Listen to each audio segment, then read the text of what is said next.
So the G7 summit is underway in Germany in a place called Schloss Elmau, if I could pronouncing that correctly. Um, it's in Bavaria, but it is on the German side. CNN reported as Austria, and they kept saying that. Um, so I thought I'd check it. Is it on the Austrian side?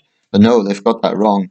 That's one thing that bugs me actually as a would-be journalist when a big network like CNN and anchor people get basic geography wrong. I mean that's just a basic thing. It's close to close to the Austrian border, but it's in Germany. Um, but the main thing is Ukraine, of course. Yet another day and another atrocity by Russia. Russian warplanes have bombed a shopping mall in the center of the country. At least 10 people killed. Yesterday, a family was hurt, and at least one killed in the attack in Kiev. Um, Today's incident, at least 10 killed. This disgusting barbarism by Russia should never be forgotten because the Russian regime and its propaganda has been very adept at lying about history in recent years and distorting realities. They've done it throughout the Syria war, and they're going to do the same thing with Ukraine. But I just think this reiterates why it was so justified that we got rid of the lies of Russian state media. Unfortunately, there are people around the world who are bought in, or who buy into to Russia's lies. I've seen a curious number of African commentators now.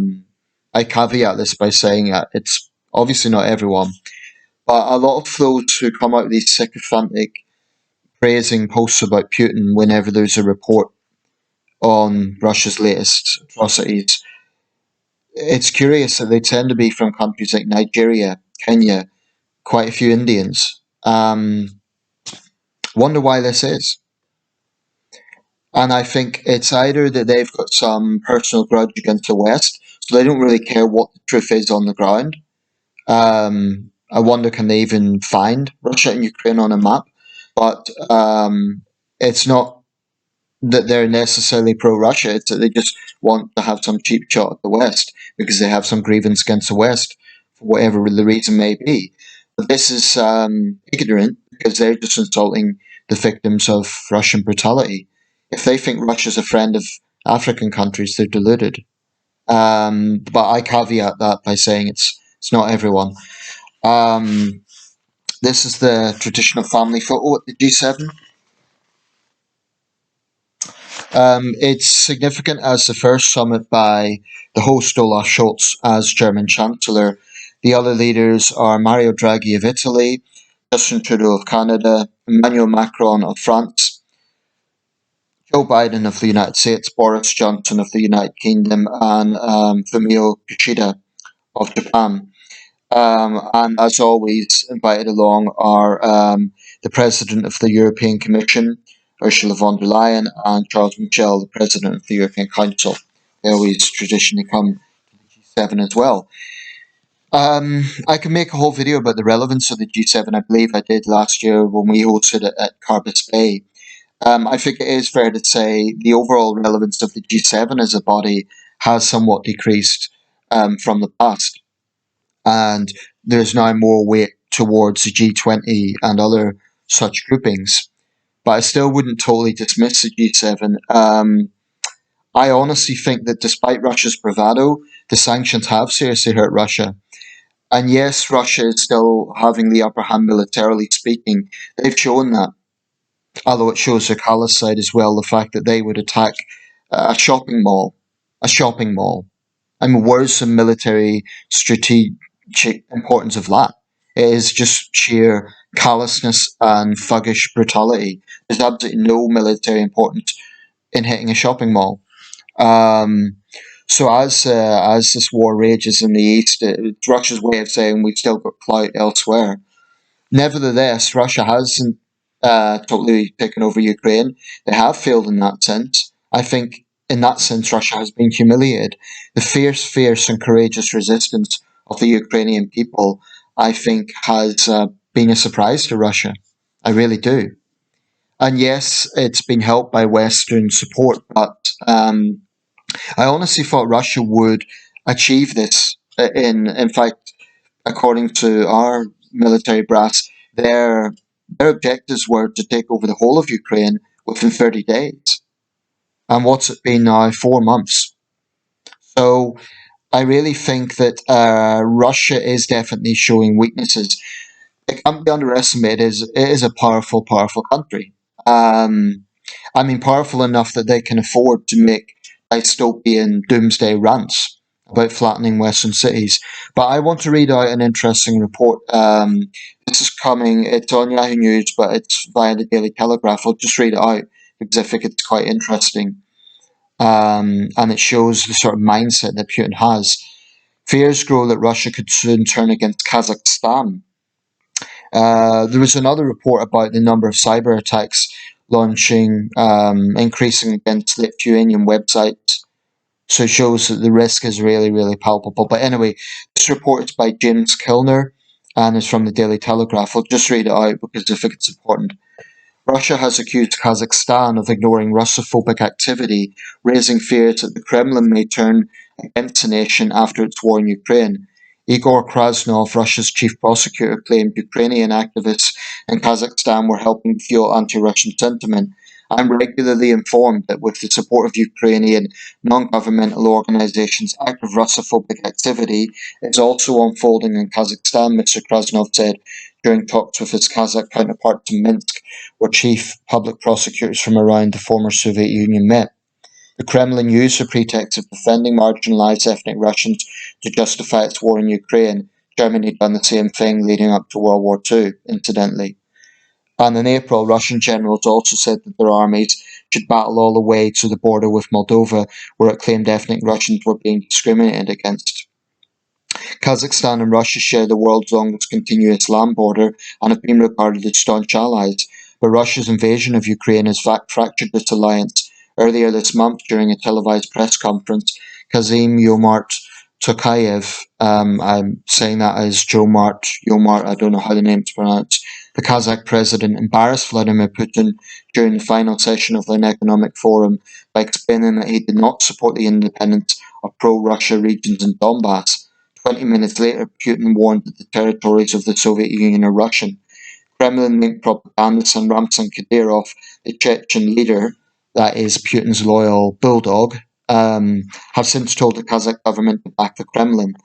Publicly, Kazakh government officials have played down any fracturing of relations with the Kremlin, but privately they are concerned.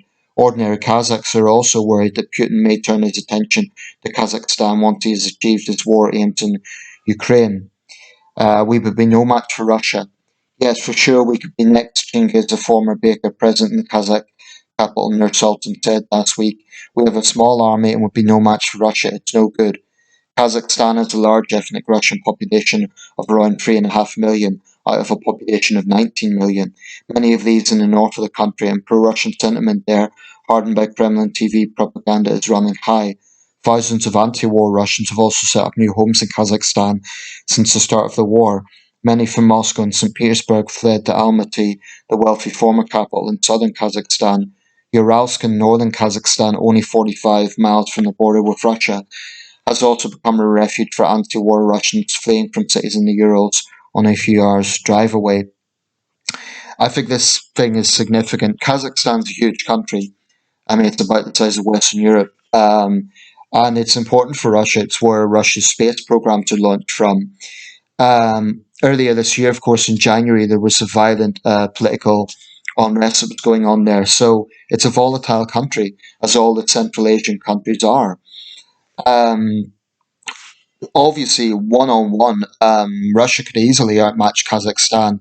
Kazakhstan also has a smaller population than Ukraine, probably a smaller army, and there will be no rush by the West to back Kazakhstan because it is a long standing Russian ally. Um, but I wonder about the intelligence of Putin's maneuvers here. Um, is it really sensible to polarize the few friends that Russia has left? I mean, maybe Putin's banking on the fact that it's kind of keeping them in line. But these bully boy tactics, at some point, they're going to backfire because you're going to have loyalists to Moscow. They're no friends of NATO or the West. But they're going to feel like they're being pushed around. And I do wonder, is that a good strategy by Russia? It's basically might is right. And it's basically bully boy politics. It's abhorrent. But I wonder how sensible is it? And as for someone like Ramzan Kadyrov, he's a complete thug. But how much leverage does he have to threaten, for example, the government of Kazakhstan? It is an independent country, albeit one very much in the Russosphere of things. An interesting thing happened at the G7 yesterday. I don't know whether it's because they forgot that their mics were on. Because sometimes these things happen at international summits, but Johnson and Trudeau and others were caught joking. Maybe they should take their tops off and show their pecs. That was an obvious swipe at Putin and his propaganda posters of him riding topless. Um, some people would say it's infantile, it's not the place, but honestly, this idea of we shouldn't mock Putin or we shouldn't provoke Putin, I think that's appeasement. I think it's appeasement. Um, that on some level has been the French line and the German line. I do not think appeasement of Putin is the right way to go about this. The fact of the matter is, the West has tried to placate Russia. It has tried to placate Putin. Don't forget that Russia was a member of the G8. Only a few years ago, Jens Stoltenberg signed a security pact with Russia, or at least not a security pact, but a strong diplomatic pact. And look at what's happening today. The bottom line is Russia cannot be trusted under Putin. Putin is an irredentist fanatic. His sole interest is in trying to rebuild the old Tsarist empire. He feels that Russia's being humiliated. I think there's a lot of paranoia going on there because this idea that Russia's surrounded by NATO, look at Russia's borders. The vast majority of Russia is bordered in Asia, not in Europe. So this idea of being surrounded by NATO is complete hyperbole. But it's hyperbole used as an excuse for Russian aggression, and it's all part of those lies and that distortion that's used in Russian propaganda. So someone in India or Nigeria or one of the Gulf states maybe looks at this and says, "Oh well, Russia has a point. They're being threatened by NATO." I say to those people, look at a map, look at the borders. The vast majority of Russia is not bordered by NATO. NATO has never attacked Russia. Russia has attacked surrounding countries on numerous occasions. So the rise of the Russian state is disgusting when it is coupled with the brutality, the deliberate murder of civilians. Um, Zelensky himself addressed the summit via satellite, and he says he really wants this to be over by the end of this year. I really, really hope that's the case, but maybe wishful thinking. I mean, Syria war dragged on for, and it's not over. It's been dragging on for over 10 years. Most wars do. Occasionally, you get a very short, um, sharp war like the Falklands, but many wars do become a quagmire-like situation, which is a war of attrition. And the danger in Ukraine is that will be the case, whereby maybe the main phase of the war will end, but then it rumbles on for years afterwards in the east. I mean, look at the Caucasus. The Second Chechen War, 1999, it broke out. It never really ended. The main sort of activity had more or less whittled down by about 2004, I would say, after the Beslan school siege. But really, after that, it was a low level insurgency. Russia installed its puppet in Ramzan Kadyrov, and Chechnya is a lot more stable than it was, albeit still a volatile place, and certainly one of the worst places in the world for human rights. Um, so, looking at all of the situation, I think NATO was right to look at Russia as its biggest threat, more so than China, because although we can never underestimate China, and I don't think we should take our eye off the ball, so to speak, in the Pacific. Um, Certainly, for example, for countries in Central and Eastern Europe, they're going to be a lot more concerned about Russia than they are about China. Although China's attempted to bully countries like Lithuania as well. I would say this though, if a small country like Lithuania has the guts to stand up to two rising superpowers like Russia and China, as it has, I mean, bigger powers like Germany, Italy, France, and Britain have no excuse. Britain's been a bit more robust, I think, but I just think that you cannot appease bullies. You cannot give bullies what they want. And the Russian regime right now, they're a bunch of thugs. They really are a bunch of thugs. The fact of the matter is, the West has reached out. I think basically that last summit in Geneva between Biden and Putin, that has to be the end now. Putin can't be trusted. This man is a liar. He is, I mean, you can't negotiate with a gangster. And that's really what he is. So I think he needs to be as polarized as possible. I'm not suggesting this will be easy. I'm not suggesting that the economic sanctions alone are going to work. The Kremlin's showing that it's prepared to just take that, and they say they don't care. All we could do without McDonald's, we could do with economic hardship. But can they really endure the sort of military losses that they're facing in Ukraine against a smaller opponent? Can they really have a situation where thousands and thousands of Russian men are being killed? Their wives, their mothers are going to start asking questions. Um, at some point, that hyper-nationalism, as powerful as it is, might well find that there's a challenge from growing resentment against Putin. Now, in Russia, as it stands, it's down to courageous people like Dmitry Muratov and Alexei Navalny and ordinary Russians who are bravely opposing the regime. But at some point, I do think that I think there will be Russians who will dig down and they'll get more nationalistic because they think the West is responsible for what's happening in Russia. But there will be maybe more enlightened Russians who think, well, maybe the problem comes down to our leader. Maybe we are suffering because of this man in the Kremlin whose obsession, whose fanaticism is causing the problems that we're facing.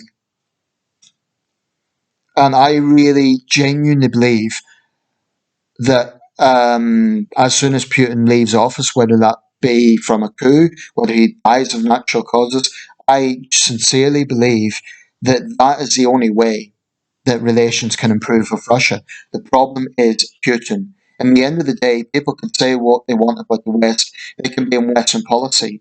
But, you could blame 5 American presidents, 5 British prime ministers, French presidents, German presidents, so many leaders. Or you can look at one man. Yes, there was that brief period where Medvedev was president, but the real power is Putin. Medvedev's a Putin loyalist anyway, so it comes down to Putin. The man is a menace. He is a tyrant, he's a liar, he's a thug. And the sooner he leaves office, the better. I really believe that.